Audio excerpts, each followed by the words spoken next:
Okay. So we were just talking about some of the correspondence. I'm wondering, did it get competitive between them for a story? If Yeah. I think I've read between Mike and Morley, it would get. Oh my gosh. Well, that got ugly. From the moment Morley arrived, Mike was trying to steal his stories, and Morley wasn't used to that. It took him a couple of years to get used to it, but he also learned that he had something so special that nobody could steal it from him, his writing and storytelling. And it was part of what motivated him into doing those classic Morley Safer features. He was so good at it, and it wasn't competitive because nobody could possibly write as well as he could and see things as well as he did. So, but it's built to be competitive. Over the years we've had external competition at 60 Minutes. Right now we really don't. And so the internal competition is healthy, keeps everybody on their toes. Don used to always worry about people being complacent because our ratings were so good, and he used to say, don't rest on your laurels. And I always say, you're only as good as your next story. So take a victory lap, but then get back to work, right? So the internal competition is a healthy thing, and it's a very common thing, and it's not just between correspondents, it's between producers. I like to think it's collegial and competitive, that it should never, there's a line that you can cross in terms of, fighting over a story. Did you ever fight when you were producer? Yeah, we get What to a was point one that where- you had to have? Oh, geez, I don't remember. I'm sorry. I wish I could. There were some story issues, but I was always ready to let it go. There's no story that's possibly as important as, losing a relationship or a friendship over. Right. Period. So we really do try to keep it at an even keel. It's a feisty collection of people, and so you don't always succeed at that, but it's okay. It's okay. At the end of the day, I think we're all better when we're challenged by each other. And I think that on Monday morning, people really want to hear what the people on this floor think about their story. Can you take us through the process of a story from the pitch all the way through the edit, how long they typically take, Sure. the research process? Well, they really, they vary. Sure. Sometimes it's 3 days, and sometimes it's 3 months. Sometimes it's 2 years. Depending on the degree of difficulty of the story, of how much has to be investigated, of how much we want to dedicate to it. We did a story this year on the 27 pages that the 9/11 Commission did not go public with, one of the 9/11 commissions, and that was a year-long project. And on the other hand, we will sometimes interview the president on a Friday and get it ready for Sunday. So once a story is approved, that means you've got a budget number to go ahead and start researching and eventually shooting. Usually before it gets to the shooting phase, we'll have another conversation about where the story is. And so it's a process. Once we've committed to a story, it's a real commitment, especially for that producer. Not only are they going to have to live with it, they're going to have to live with the result for 2 or 3 months. Because that's the average gestation, I think, from beginning to end. 3 months, really. And so we tend to report things twice. And I think that is also one of the great things about 60 Minutes. Over the phone, sometimes individual visits by each producer, associate producer. And it's that team working together. 2, an associate producer, teamed up permanently with a producer. And the associate producer jobs are really good. They're pure reporting jobs. A little less responsibility at the end of the day for the story, but a lot of responsibility for fact-checking details, collecting as much information as possible. Once they've reported the story, before shooting a frame, it's time to involve the correspondent and start filming. And what I love about that is that, and it says something about a lot of newspaper reporting that's done over the phone is flawed. That real reporters on the scene talking to human beings is a much better way to cover something. because it always changes when you go out. When you've covered something, you've reported it thoroughly, but not in person. When you get out there and do it with a camera, it's never the same. So you always have to adjust a little bit. A lot of what happens in the process of preparing to shoot a story is preparing the questions for an interview and getting the correspondent up to speed. So most producers will make a book that outlines the goals, the story itself, what we're hoping we're able to cover, what our expectations are, what we expect out of each interview, what we know we're going to film, and then right down to the schedule. You know, how many days it's going to take. You know, it's a process and it's intense. And some people think of 60 Minutes as, you know, relatively easy because we only expect 4 or 5 stories per person. That's a lot. Mm-hmm. It's a lot. It's a lot to do, and to make them good. The editing process when they come back, how does that work? When they bring it back, you know, to me, it's something I talk about a lot. We're having our big end of season party tomorrow night. I'll talk about it then. Most people spend way too much time in the editing room. And I'll tell you, the people who grew up in hard news, you know, meeting deadlines all the time, are much more efficient in the editing room because they've been figuring out how to tell their story while they're reporting it. But that's next, which is that they get assigned an editor. And this is a collection of some of the best, most talented editors in the television news business. Warren Lustig being one that you met, who's among the very best that ever worked at CBS. I think he is the very best. I could say that about him, whoever worked at CBS. Because they're also producers. They're thinking about how the story is going to get told. They're not just cutting the tape. That process can be painful sometimes, but, you know, part of it is make decisions. Because I'm not going to look at a script on paper. They show me a cut story, and I watch it as if I'm a viewer. It's something that sets us apart that I learned from Don Hewitt. It's hard to read a story and then watch it and still have fresh eyes. So I'm involved in the process. I know who we're interviewing. I know what our goals are, what we think our story's about. But I'm watching it for the first time when they finished editing it and screening it in the screening room. And then usually it's about probably a third of the time it comes in so well, we screen it 1 or 2 more times and we're done. About a third of the time it needs some work, a rewriting. You know, where's this interview? We fair to this person? That's what our screening process is. It's challenging the team to make sure they've told it as well as they could, that they've been accurate, that they've been fair. And I challenge the storytelling as well. Couldn't we have done this better? Couldn't we have done this better?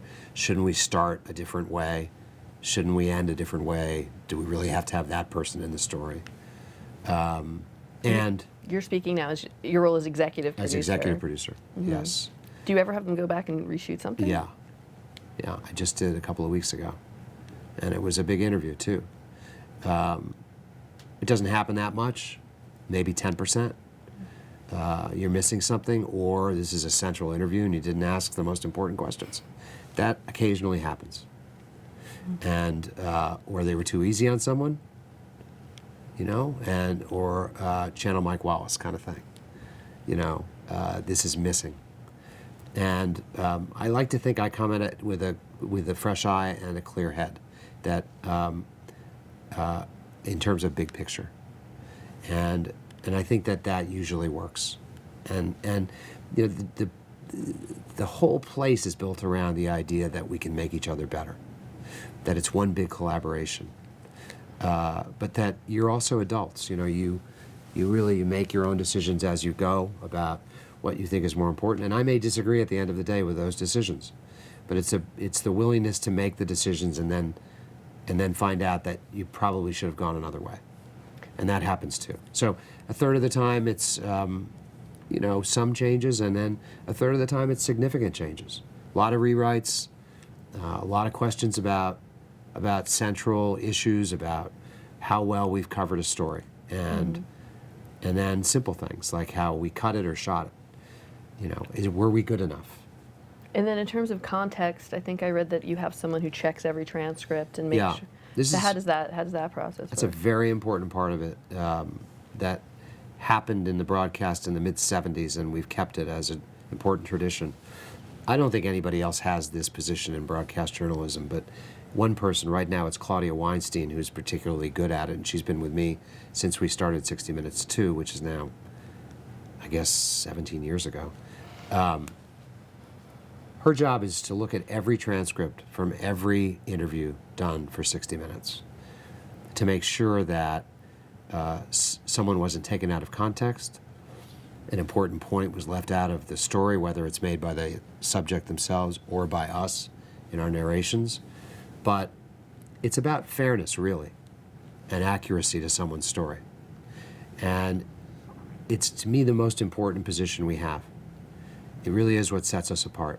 And when we miss, and we've missed from time to time in significant ways where we make mistakes, it's usually something in that part of the process that's fallen down. It's the all of the checks and balances that we have. For something to get through that's inaccurate or wrong takes a lot, and it's bound to happen. It's inevitable, and we expect we're going to make mistakes, and we have a tradition of that as well. I mean, I think every journalist expects they're going to make a mistake, but this really keeps it to a minimum. The way we go about finishing our stories. And then in terms of the network, CBS itself, do they ever weigh in on what gets on the air, or does it stop with you? No, we've always had a vice president from CBS News, not the corporation, who looks at a story at the very end of the process, and usually it's a rubber stamp. It's not a place where changes are made that are fundamental. That's a finished product. We are ready to put it on the air. You look at it now in case you see something. So in a way, it's like my eyes are fresh to our process, but by the time the story's finished, I'm no longer fresh. I've already been way into the story. And to have somebody from outside within our own organization look at it with fresh eyes is a healthy thing. What kind of notes do you get back, if any? Very few. Very few? Yeah, usually none. Huh, that's unusual.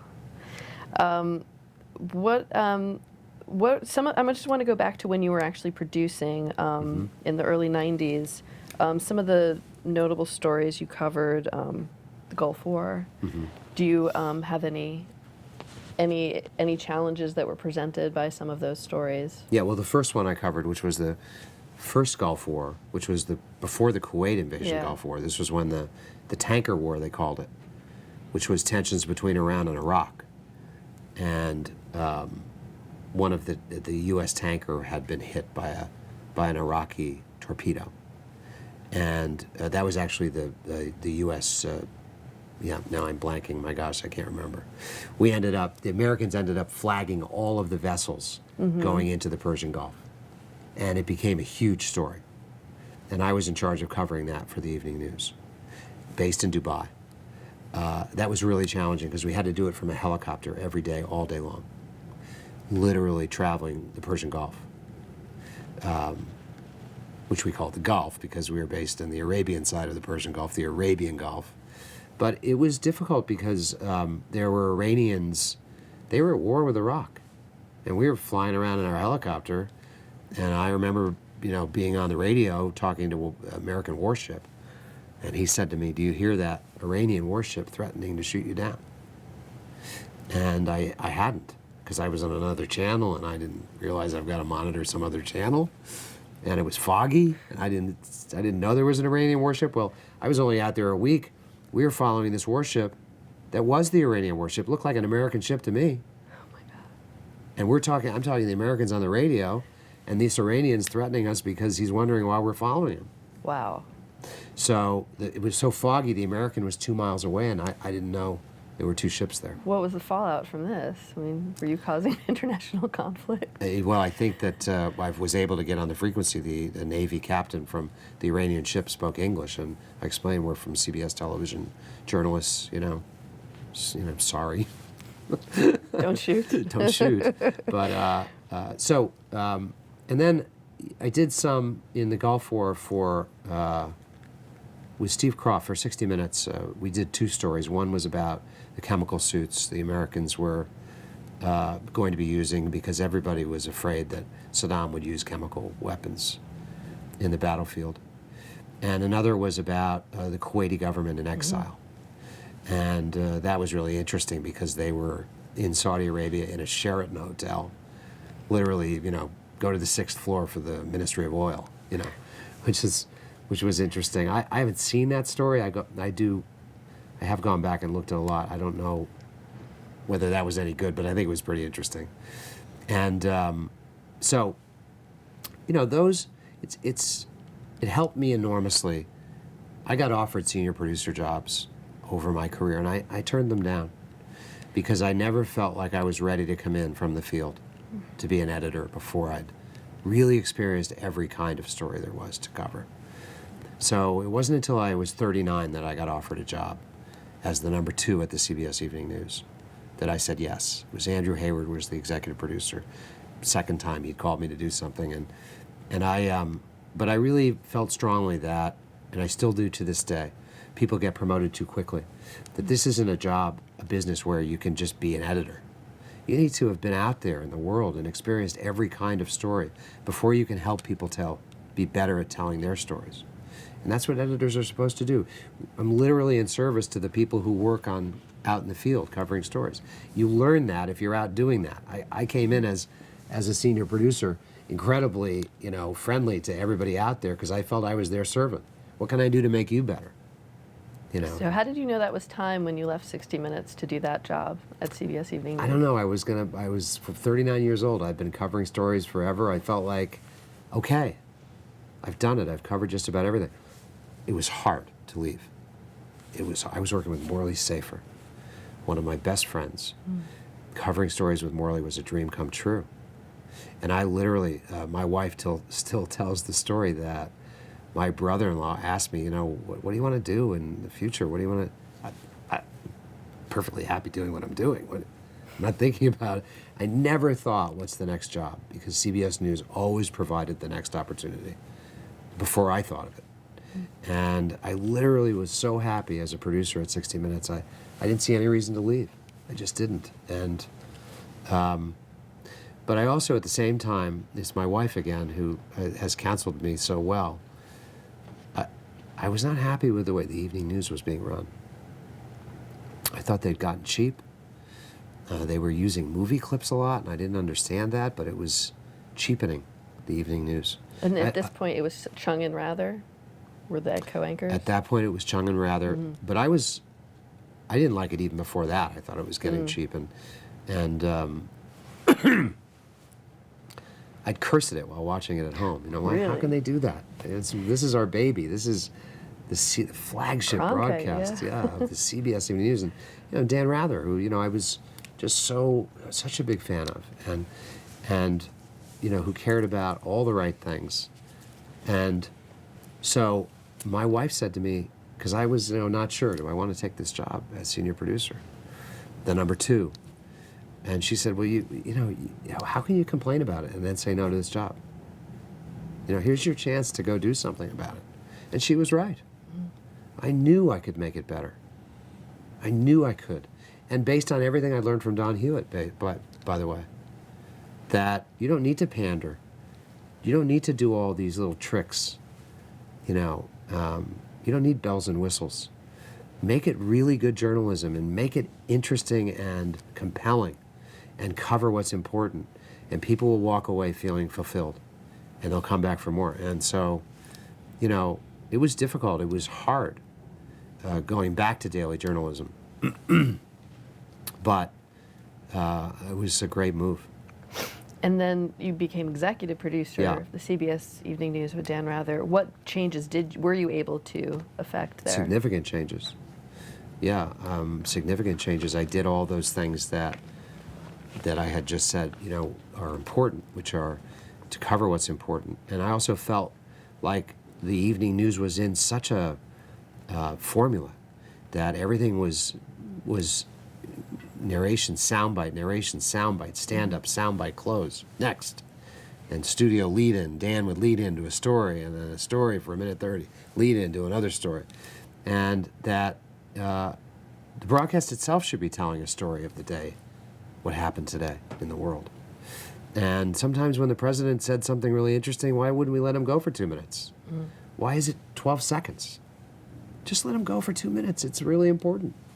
So we changed the broadcast significantly in keeping with everything about 60 Minutes that I'd learned.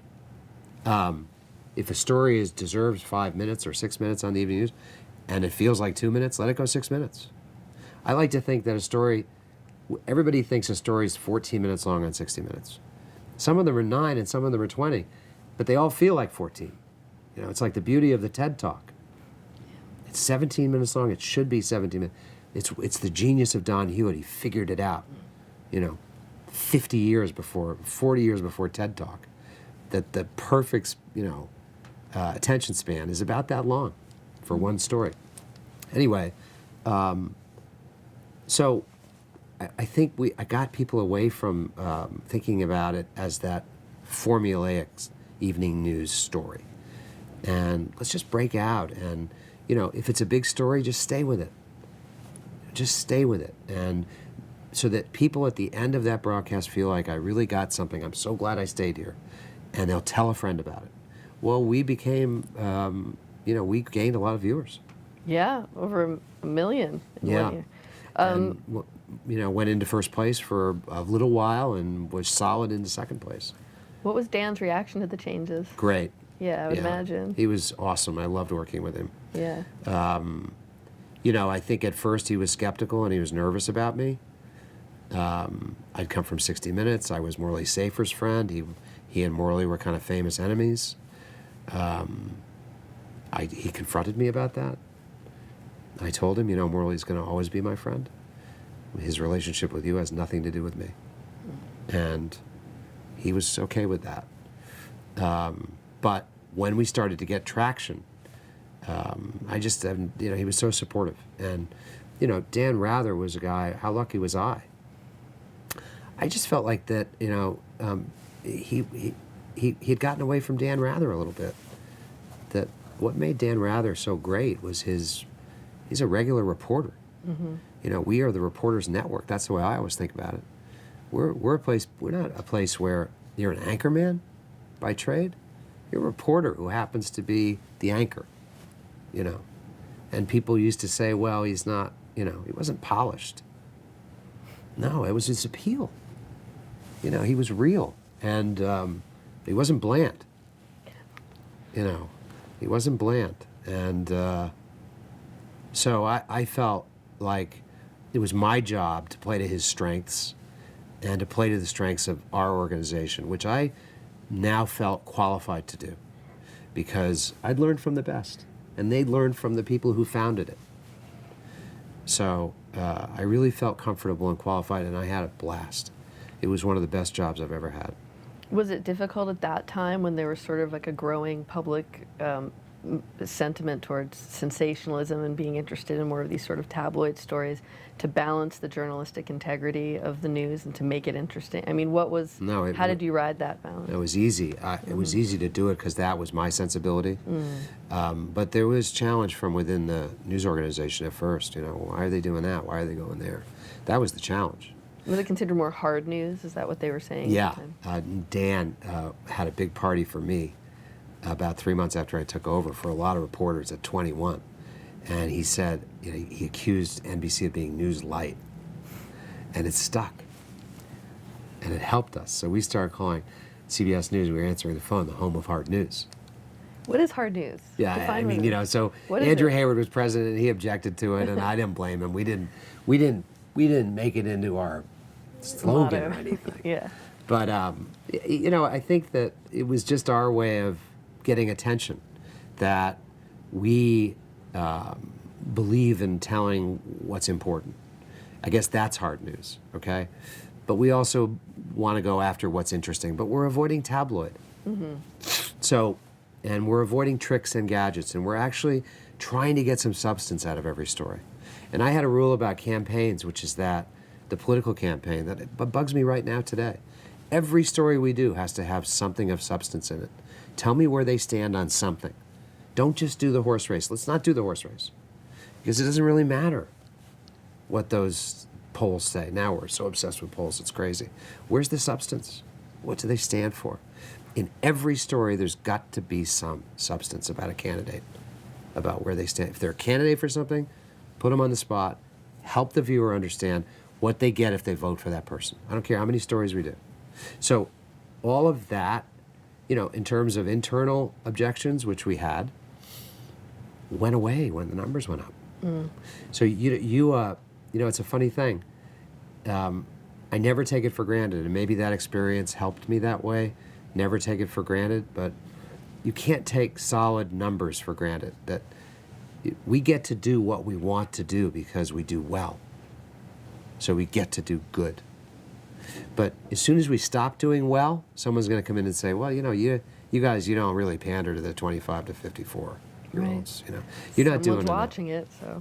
Yeah, and so I believe that those solid rules set up and values and standards set up by Fred Friendly, that Don Hewitt taught us, are valuable in terms of the business as well, especially in an environment where nobody does that anymore. It's amazing to me. Look at 60 Minutes. Look at our success. We're still successful. We challenge conventional wisdom. We go against the grain by what we do. And so I ran the evening news like that, and we succeeded. So Dan was proud, and I was proud, and the organization basically said, wow, look what happened here. So now in 1999, Yeah. something happened called 60 Minutes too. Yeah. So can you explain how that came about and what Don Hewitt's take on all of that was? Well, it dovetails with the evening news because the people at 60 Minutes were proud of what we'd done at the evening news. The organization was proud of it. I think everybody felt like, wow, they really made it valuable again for viewers, and we're proud of it. So, and I think Don was proud. That's my guy, look what they did.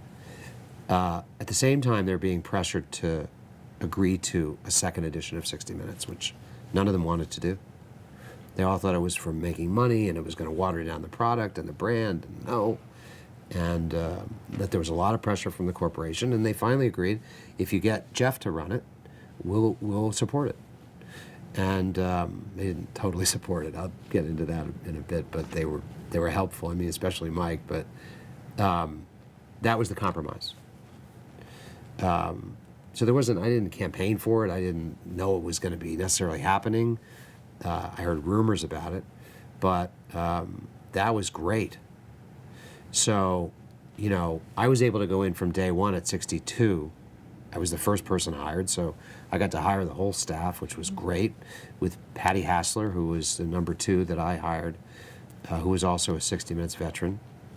And the message was basically, we're going to be what 60 Minutes is. We're going to do it during the week. We're going to focus on what's important and tell it in an interesting way. And I just believed in it in my gut, that in my core, that we could succeed with it. And, it was difficult because it was hard to find that quality of people that had been built up over the years at 60 Minutes. But we launched that January, I guess, of 99, and it got rave reviews in every major newspaper in America. Rave reviews. Were you nervous about what the reaction would be comparing it to 60 Minutes? Well, no, I actually got quoted, and Morley did a gag about me with a piece of art. I got quoted because my minister had said, it's okay to be number 2. It was like Palm Sunday or something, and he was quoting John the Baptist. And so I quoted John the Baptist, based on my minister. It's okay to be number 2 because number 1's coming, and I'm fine being number 2. And so I got quoted saying that. Morley, the next day, made a piece of art with him with a platter and my cut off head on the platter. And it said something like, the teachings or the punishment of St. Jeff the Baptist. But so I felt quite comfortable that we don't want to be number 1. If there's a story you feel like you're doing and we're infringing, you can have it. We just want to do a solid job. And I want Don Hewitt, I told the whole staff this, to say, I wish I had that story on 60 Minutes. That's your goal. How were the two different? What kind of story? What coverage was different? Well, I think it became pretty apparent that we were much more interested in being newsy, being more current. I've always had an objection to sort of evergreen stories that could play any time of year. So I think if there's a fundamental difference between Don Hewitt as the boss and me as the boss, it's that. That I pushed harder to make it more current. So that showed up, I think, in some ways more than others. When 9/11 happened, we just did nothing but 9/11 for 3 months, 4 months at 60 Minutes too. Where were you when you heard about 9/11? Were you here in the city? No, I had just gone for a run. We were in Connecticut, and I'd just gone for a run, and I was in the shower, and Scott Pelley called. And my wife, he said, "Get him out of the shower." She said, "He's in the shower. Just get him out of the shower." She literally banged on the shower door. It was Scott on the phone. I went and took it. He said, "There's a plane just ran into the Twin Towers." I'm changing and getting my clothes on, and I'm watching the TV when the second plane hit. And I packed my bag because I knew right away, and I jumped in the car, and it started, organizing it as best I could, our coverage. I abandoned my car up near Yankee Stadium and walked over here from there and stayed for, whatever it was, a week. And they asked us 60 Minutes too, to run prime time coverage, which was challenging, and but we had every single body that could move out there covering the story. So we were prepared for it. It's part of, when I later became chairman of CBS News, it's part of what we did to rebuild CBS News. It was, you're ready to cover news when it happens. That's our primary responsibility as a public service, is that you better be ready to cover real news when it happens and have those muscles ready to move. Because if you don't, that's where you're going to fall down. That's what we're expected to do as journalists. How quickly did you have a story on about 9/11? From 9/11? That night on the evening That news. night. Oh yeah, it was. Then we went on. I was responsible for going on at 8 o'clock till 2 in the morning. I ran that coverage, and everybody at 60 Minutes too just expanded their stories. We basically did our jobs as we would have, but telling 10-minute pieces from different places in that craziness. And I'll never forget that week. That hit all of us so hard because we all lost friends. Sure. I think to this day, New Yorkers, it's hard to relate, for people outside New York, that it still has such power. But we never left work from that moment. And I was nervous. We sent people right into the heart of that thing. And they all came out covered in, that much dust. When those buildings came down, I just thought, we're going to lose people in that too. I mean, with something that huge happening that's so impactful personally, is it hard to stand back to understand what the bigger pictures of the story you need to tell? No, I think it gave it more meaning for us. But I just remember pouring ourselves into it. I think you feel a bigger responsibility. What the hell happened here? We got to get to the bottom of this. We've got to report every inch of this story. That's why we just felt, as a program, as a broadcast, we never stopped. We didn't look at other stories all fall. We just didn't look at them. We just didn't want to stop reporting this. And, one of the great producers that ever worked at 60 Minutes, one of my best friends in life, was George Cryle. And he worked for 60 Minutes too. He was one of the people I got to hire when I took over, and was thrilled to be able to. We had sent him out in the spring of that year with his he used to love going out with a tourist video camera. He was one of the first digital journalists, really. And he'd captured Al-Qaeda basically in Pakistan. And he was reporting on this entire movement of jihad and his extreme jihad, anti-Western movement that was bubbling up, that he noticed, and he went and reported. So he had so much material that we were planning for that fall to run on 60 Minutes too. We rushed it all together. I think had the first bit of it on September 12th. Wow. And, 20 minutes of George Crowell's material, of what he heard and saw, and, Khalid Khwaja, one of the most famous original Islam extremists, Al-Qaeda types, saying, last spring, we can fly a plane right into your White House, right into your Pentagon. I mean, incredible material. So we had so many people that were already working on stories that helped, but we also had a whole staff of people willing to throw themselves right into the moment. Another huge story that what you covered at 60 Minutes too was the Abu Ghraib story. And can you talk about how you came to learn about that story and the decisions you made about it? I think between 9/11 and Abu Ghraib, we had a number of important stories that we covered, and I think built a huge reputation of being a place where, we won Peabody's, we started to get, I think, a bigger name because of what we were doing.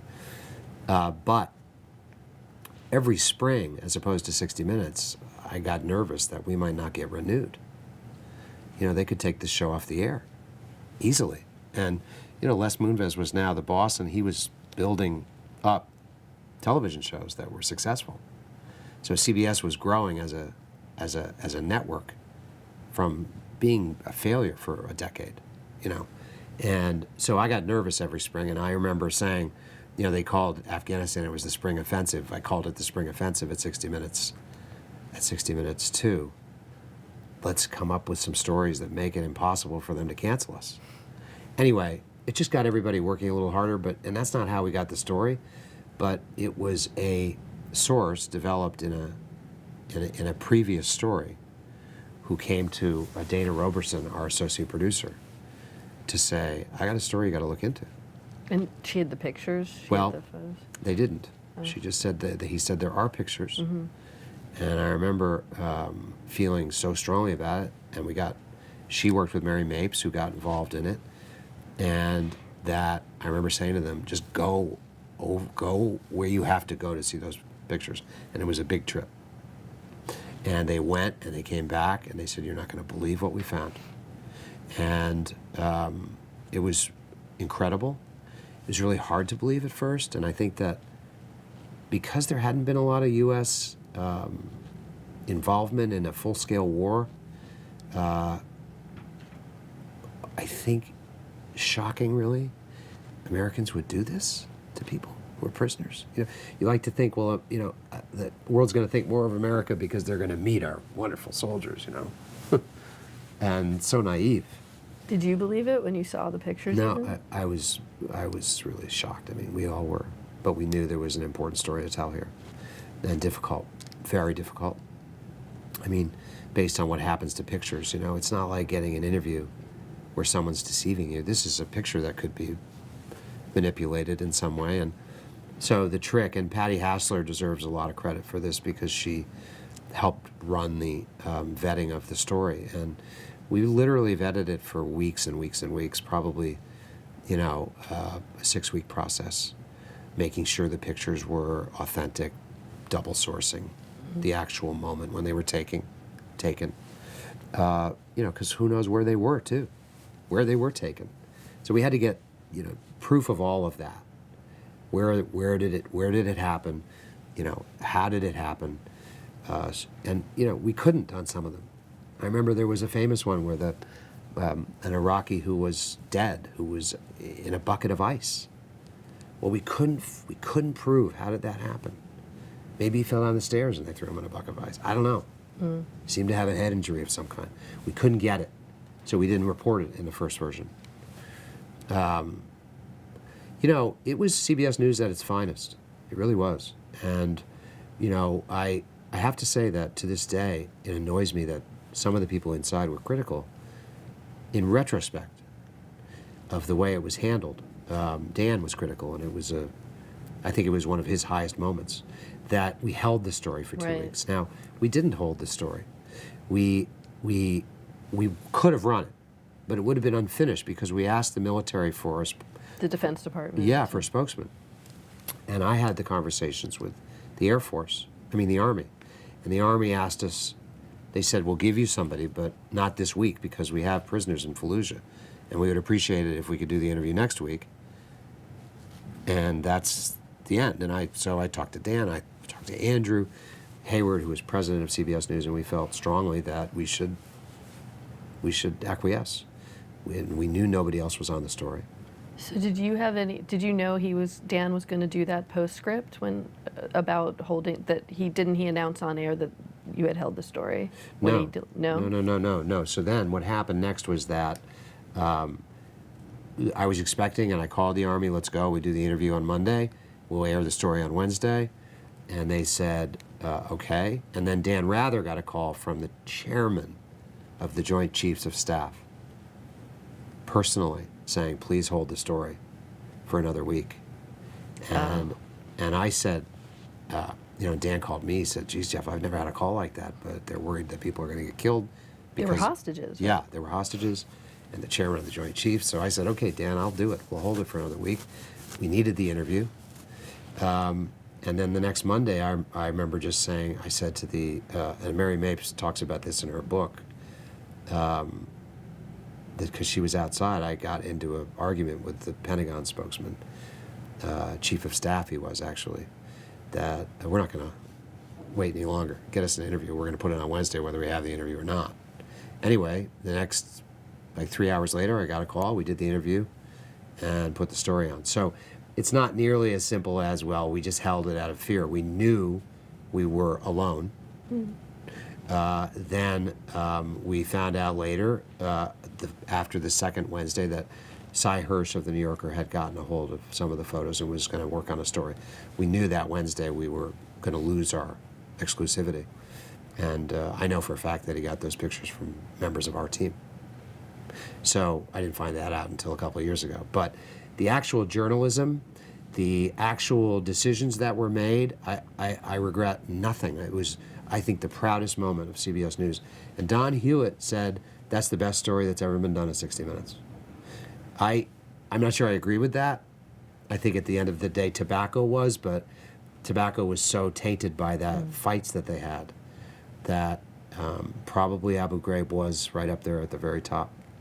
What was the impact of running the story for 60 Minutes and for you? And it was great. I mean, we had unbelievable support from the company. I'll never forget Les Moonves called and just said congratulations. And even later, I remember Dan Rather, for some reason, was saying they didn't let us follow up on it. Well, we followed up 5 weeks in a row, and it was powerful. We did one story, including the one about the guy who was found dead in the ice, that photo. We did a half a story about that. We did at least 3 more broadcasts, and then some updates beyond that. So it was powerful. What I was surprised at is after we aired our story, American press pretty much buried it. Yeah. And the European press put it on the front page. Huge headlines. And then the following day, the American press put it on the front page. So it was odd that way. It was bigger than people realized. What do you think about the public reaction to that, and if it affected anything? Well, you know, you don't want to do a story that reveals something as dark as that is happening at the hands of Americans. You don't want to be the person. On the other hand, this is what we do for a living. This is what we're supposed to do. This is the public service that we do. We shed light in dark places, we do. And if you talk about the central mission of a news organization, that's it. You report something that someone does not want you to report because the public has the right to know. And look what happened there. That debate about how prisoners are treated is still going on. Yeah. And that was the beginning of it. So, 100% pride, yeah, okay? I would say. 100% pride. You know, I'll talk about the moments I'm not proud of. But you get there. But that was the moment of... And that won a Peabody, right? That won a Peabody. Yeah. It should have won a DuPont, too. Those are the 2 awards we really care about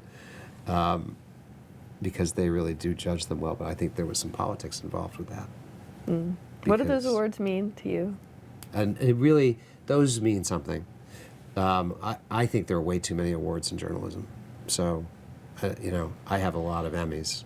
I give them away to people who don't. I'll be giving a lot tomorrow to people who don't qualify for Emmys but have done Award. a lot of significant work. What about like the Paul White Award and the? That means something. Yeah. Yeah. Those mean something.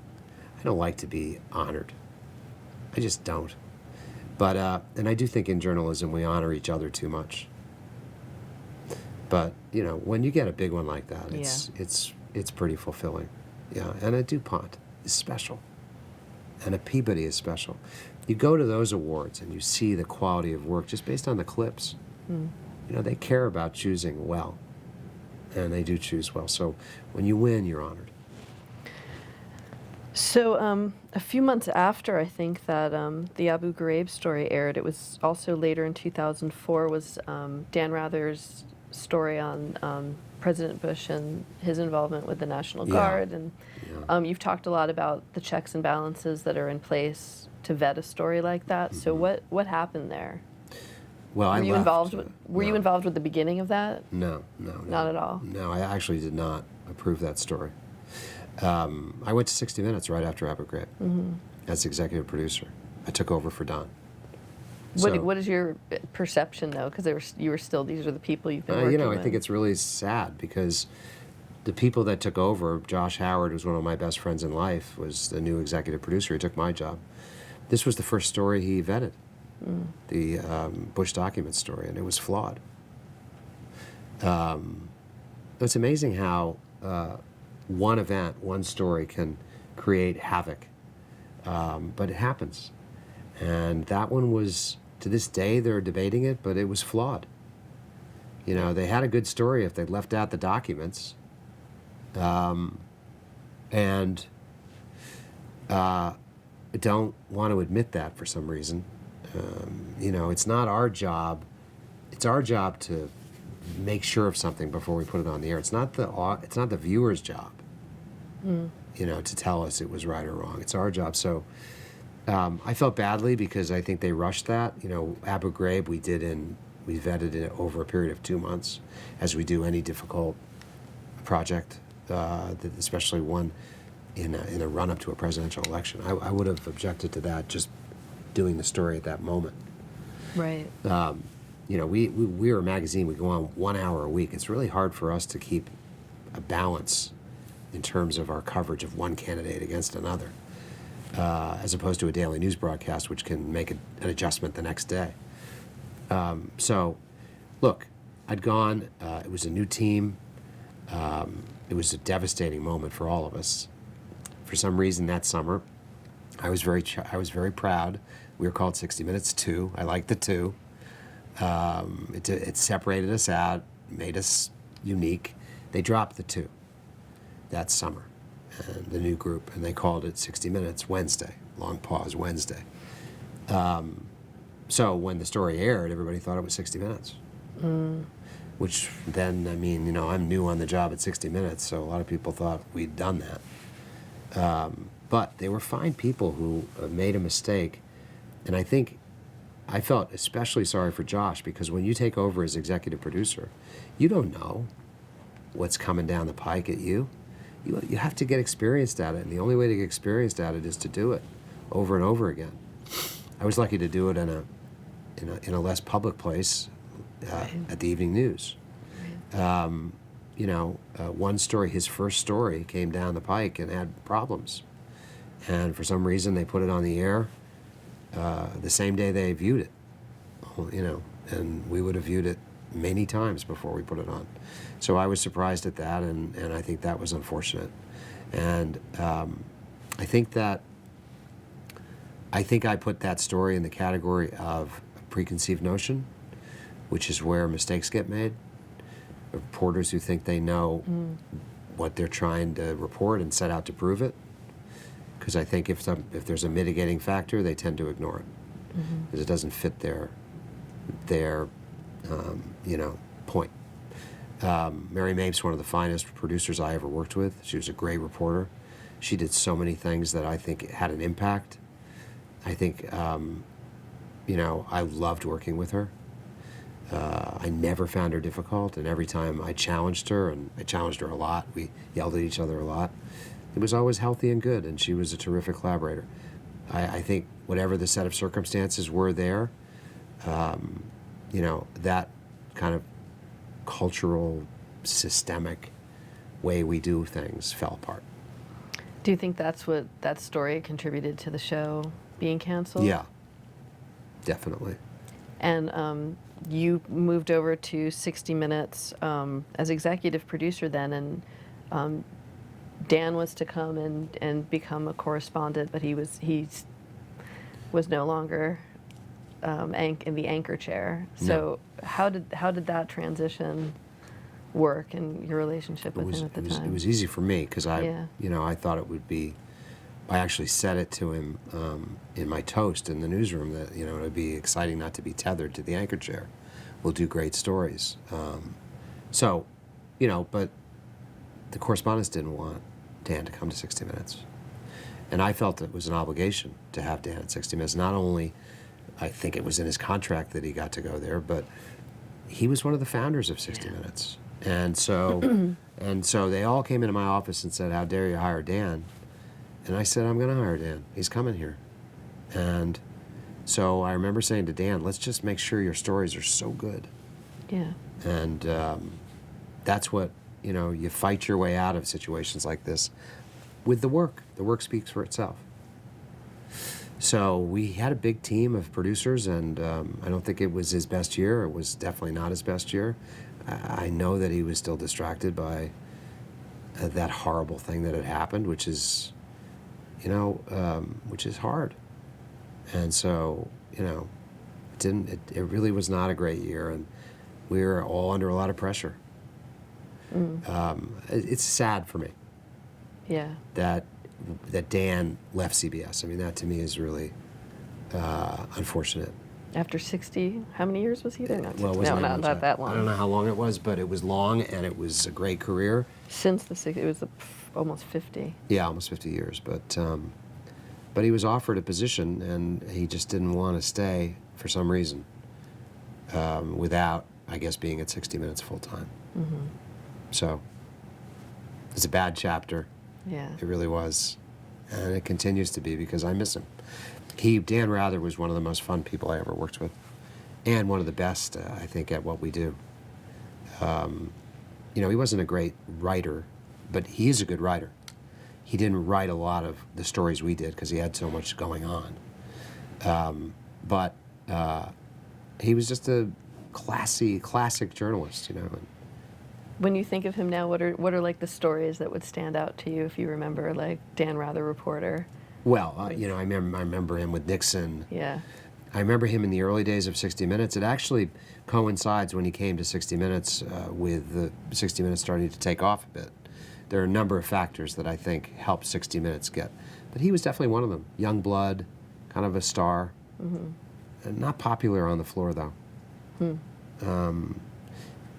I think needed to be a star, needed to be the anchor man, not part of an ensemble. Mm-hmm. We're going to take a short break again. Okay. And we're going to talk about 60 Minutes for the rest of your time. Okay. We want to talk about being chairman. Yes.